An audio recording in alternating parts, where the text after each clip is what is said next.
Bien, querido Padre Jaime, querido Padre Nicolás, queridos hermanos, como hemos escuchado en el Evangelio, hoy día se le hace una acusación muy fuerte al Señor y es precisamente el de hacer milagros con el poder del mismo demonio, ¿sí? Y cuando en realidad lo que ha venido a hacer Jesús es liberarnos, ¿sí?, del poder y del dominio de Satanás, es todo lo contrario. Pues bien, uno de los medios que ha dejado el Señor para protegernos del maligno es precisamente la fundación de la Iglesia, ¿sí? Según Mateo 16, 18 y 19, contra quien ni los poderes del infierno podrán destruirla. Ese ha sido pues, el anuncio de Cristo cuando la ha fundado. Y esta Iglesia pues, ha sido encomendada de un modo especial a Pedro como su vicario para que la custodie, ¿no? Y habiendo recibido el carisma de la infalibilidad, confirme a sus hermanos en la fe, confirme al pueblo cristiano en la fe, nosotros. Desde sus orígenes, la Iglesia siempre ha tenido, ¿no?, a los sucesores de Pedro, los papas, pues hombres que han dado la vida por custodiar el depósito de la fe. Incluso algunos llegaron a ser mártires, a dar la vida, ¿no?, por la Iglesia. Y este es el principal deber del Papa, confirmar en la fe al pueblo fiel. En la medida en que lleva intachable esta misión, se santifica ejerciendo su ministerio. Cristo le ha concedido manejar el timón de la Iglesia ante las tempestades y desgracias del mundo. Y ante eso debe permanecer siempre como una roca firme y sólida, ¿no? Y como tiene pues, el timón, es guía, precisamente tiene que saber guiar, ¿no? Y su brújula siempre va a ser pues, la Sagrada Revelación, en la Sagrada Escritura y en la tradición. Y tendrá que llevar pues, esta barca al encuentro con Cristo, a la vida eterna, ¿no? Esa es su misión fundamental. Por eso, pues, la misión del Papa, del Vicario de Cristo, es muy importante para la Iglesia, ¿no? Porque pues, debe guiar al rebaño entero, ¿no? Su misión es apacentar. Por eso Jesucristo le dice a Pedro, ¿no?, apacienta mis ovejas, apacienta mis corderos. Pedro, me amas, apacienta mis ovejas. Esa es la misión, ¿no? Y hoy día, en concreto, estamos celebrando a uno de estos grandes pastores que ha tenido la Iglesia, que es San Juan XXIII, ¿no? Si bien pues, su pontificado es de los más cortos, lo que hizo pues, ha marcado, ¿no?, la historia de la Iglesia. Su nombre fue pues, Angelo Giuseppe, un italiano de nacimiento, de una familia muy pobre, campesina, muy sencilla, muy numerosa, porque tuvo muchos hermanos. Y después de haber sido obispo, nuncio en Francia, patriarca de Venecia, pues fue elegido papa, ¿no? Y el lema que marcó todos estos años durante su vida fue obediencia y paz. Obediencia y paz, obediencia y paz, obediencia a la Iglesia, ¿sí?, en lo que le encomiende, en donde le necesite, obediencia y paz. Y siempre estuvo al servicio de la Iglesia. Por eso, en una ocasión decía, ¿no?, desde mi ingreso al sacerdocio me puse a disposición de la Santa Iglesia. La seguí sin ansiedad ni ambición. Todo está ahí y únicamente ahí. Está de más ir más lejos. Siempre pues tuvo ese espíritu de servicio por la Iglesia, de dar la vida por la Iglesia, como todo pastor pues debe tener en su intención, ¿no? Y con este espíritu de servicio, pues, en 1959 convocó el Concilio Vaticano II, ¿sí?, que ha reformado muchas cosas en la Iglesia. Y pues, todos los obispos se reunieron para modelar la pastoral de la Iglesia según los designios de estos tiempos o de los tiempos modernos, ¿no? Y le anima un triple espíritu, ¿no?, la renovación de la Iglesia, la unión de los cristianos y la apertura al mundo, ¿no?, leer los signos de los tiempos y adaptar el mensaje de la Iglesia, el mensaje perenne, pues, a los tiempos actuales, ¿no? Y a estas intenciones ofreció su vida y su larga agonía, ¿no?, seguida, pues eso, ¿no?, por por todos, ¿no?, pequeños y grandes, ¿no? Y él decía, ¿no?, cuando iniciaba el concilio, Sufro con dolor, pero con amor, decía. Y cuando le interrogaban sobre la apertura del concilio, él respondía, ¿no? La parte mía será el sufrimiento. Bien, pues esto que él inició dejándose guiar por el Espíritu Santo, porque se veía la necesidad de una reforma en la iglesia, ¿no? Dejándose guiar por el Espíritu Santo, pues no tuvo miedo y supo afrontar, ¿no? Esto que le presentaba la historia, ¿no? En el siglo pasado. Y pues bueno, aunque hubieron y hay detractores, ¿no? De este concilio que ha celebrado la Iglesia, pues la intención del Papa siempre fue hacer de la Iglesia una comunidad misionera, ¿no? Que sabe leer los signos de los tiempos, eso sí, sin capitular ante la mundanización de la sociedad moderna, que eso es el peligro, ¿no?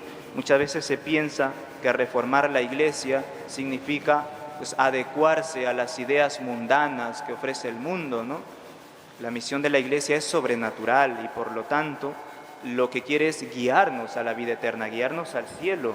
Y hay criterios del mundo que no son compatibles con el Evangelio y por lo tanto la Iglesia tiene el deber y la misión de denunciar eso, ¿no? Y eso es lo que hizo este concilio, ¿no? Abrió pues, la Iglesia al mundo, pero sin contemporaneizar con ella, ¿no? Sino que intentó adecuar el mensaje, ¿no? Siempre antiguo, ¿no? A los tiempos actuales, ¿no? Y esa fue su misión y dio la vida en eso, ¿no?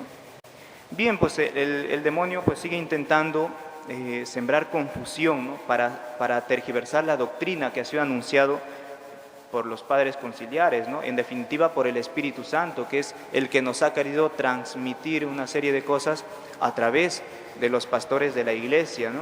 Pero la Iglesia pues sigue firme.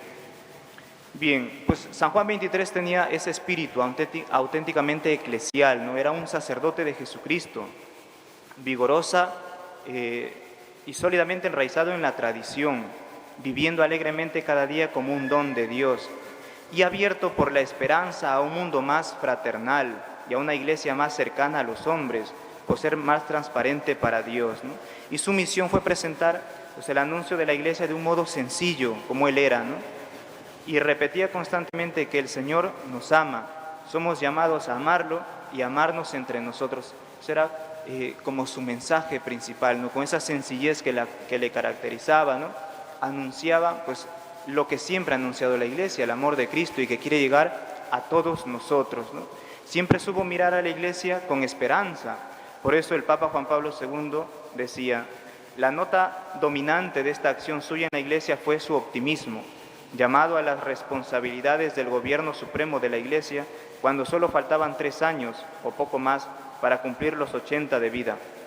Fue un joven, de mente y de corazón, como por un prodigio de naturaleza.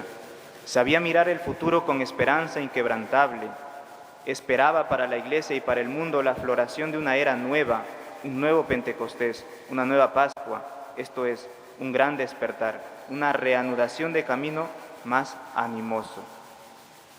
Bien, pues así, con esa sencillez, el Papa Juan XXIII transparentaba, ¿no? El rostro de Cristo, ¿no? Y su bondad, ¿no? Por eso recibió ese título del Papa Bueno, ¿no? Su bondad expresaba pues esa sencillez de Dios, esa sencillez de Cristo que quería llegar, pues eso, a los más pequeños, a los más sencillos, ¿no? De este mundo. Y el Papa, pues con esa sencillez intentó llevar al mundo, ¿no? y a través del concilio también ese amor de Dios, ¿no? Y a través de él pues el Espíritu Santo se sirvió para esa misión, ¿no? Bien, queridos hermanos, pues ojalá que nosotros también aprendamos, ¿no? De este Papa el amor que debemos tener por la Iglesia, ¿no? El amor a la Iglesia es algo connatural en todo cristiano, ¿no? Brota de la misma Iglesia y de amar a Cristo. ¿Por qué? Porque la Iglesia está inseparablemente unida a Cristo y por lo tanto no podemos amar a Cristo si no amamos a la Iglesia, que es su cuerpo, ¿no? Entonces, no se puede separar el cuerpo de su cabeza, ¿no? Ni la esposa del esposo. La fe en Jesucristo contiene siempre la fe en la iglesia, ¿no? Amar a Cristo es amar a la iglesia, no se puede disociar, ¿no? Y amar a la iglesia supone siempre sentir con ella, ¿no? Participar de sus alegrías, ¿no? Y participar también de sus tristezas, de sus sufrimientos, ¿no?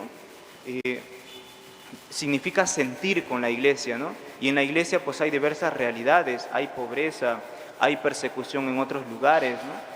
Y nuestra misión como cristianos, como fieles, es pues unirnos a la misión de la iglesia y sentir con ella y orar por los cristianos perseguidos y orar por la conversión de los pecadores, ¿no?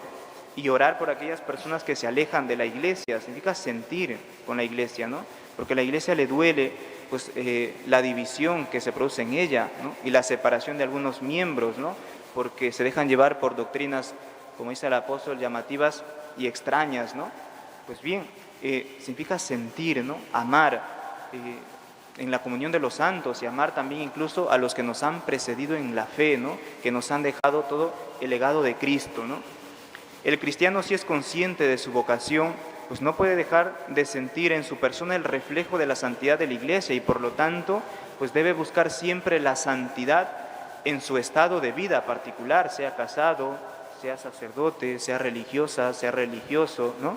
Debe buscar transparentar esa santidad que caracteriza a la iglesia, que es una nota de la iglesia, y junto con esa santidad debe también participar en la misión de la iglesia, comprometerse, ¿no? Porque la iglesia, aunque tiene 2000 años de historia, la misión siempre la tiene como nueva, porque siempre hay personas a las cuales evangelizar, siempre es momento para iniciar, ¿no? Entonces, pues ojalá nosotros nos comprometamos también con la misión de la iglesia según nuestras posibilidades, ¿no? Siempre hay necesidad de catequistas, siempre hay necesidad de animadores, ¿sí? Siempre hay necesidad de muchas cosas en la iglesia, ¿no?